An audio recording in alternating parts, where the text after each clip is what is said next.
स्वागत है आप सभी का। देखिए, एकादशी का व्रत जो है, वैसे तो अभी कृष्ण पक्ष की एकादशी है, जिसको अपरा एकादशी कहा गया है। लेकिन प्रायः ये होता है कि एकादशी में हमेशा ऐसा रहता है कि एकादशी का व्रत प्रायः 2 दिन का होता है। तो 2 दिन का इसलिए होता है कि जो वैष्णव जो व्रत रहते हैं वो दसवीं विद्या नहीं रहते हैं, और जो स्मार्त लोग रहते हैं वो 10वीं विद्या व्रत रहते हैं। तो इसलिए होता क्या है कि उसका नियम है कि अगर अरुणोदय काल के समय 10वीं तिथि का मान अगर अरुणोदय काल तक या उससे कुछ समय तक पूर्व तक हो रहा है तो वो 10वीं विद्या हो जाती है, वो शुद्ध नहीं होती। तो इसलिए जो द्वादशी से विद्या होती है, अगली तिथि से विद्या होती है, उस व्रत को वैष्णवजन रहते हैं। तो प्रायः जो है हर बार ही ऐसी स्थितियां उत्पन्न होती हैं। तो वैसे तो एकादशी व्रत के बारे में सभी लोग जानते हैं, सबको सब कुछ पता होता है कि एकादशी व्रत के लाभ क्या हैं, किस तरह से करना चाहिए, कैसे नहीं करना चाहिए। लेकिन ये जो स्थिति है 2 दिन वाली, एक दिन स्मार्त की और एक दिन वैष्णव की, तो इसको सबसे ज़्यादा परम आवश्यक होता है।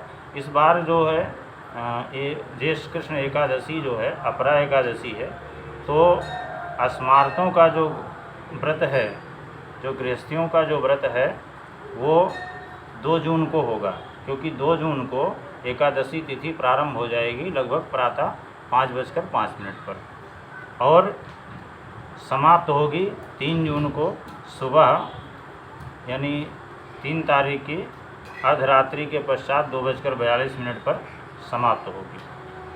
तो इसलिए चूँकि अरुणोदय से काल से कुछ ही पूर्व 10वीं तिथि समाप्त होगी, तो इसलिए स्मार्त लोगों का, गृहस्थियों का जो व्रत होगा वो होगा 2 जून को, और जो वैष्णव का व्रत होगा वो 3 जून को किया जाएगा। तो जिनका व्रत 2 जून को होगा उनके लिए पारण का समय 3 जून 8:05 से लेकर के 8:20 के मध्य का होगा।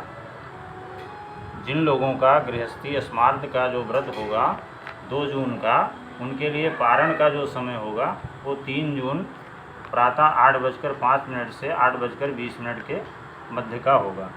और जो वैष्णवी जो एकादशी होगी, जो वैष्णव एकादशी व्रत रखेंगे वो 3 जून को रखेंगे, और उनके लिए पारण का समय प्रातः लगभग 5:40 से लेकर के 8:10 के मध्य के समय उपयुक्त होगा, जो पारण के लिए होगा।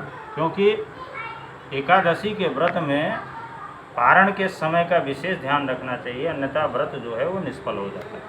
अगर उचित समय में पारण न किया जाए, सही समय में पारण न किया जाए, शास्त्रसम्मत समय में पारण न किया जाए, तो व्रत का फल जो है निष्फल हो जाता है। बाकी इसके अलावा इस दिन एकादशी के व्रत में क्या करना चाहिए, क्या नहीं करना चाहिए, ये लगभग सभी लोग जानते हैं।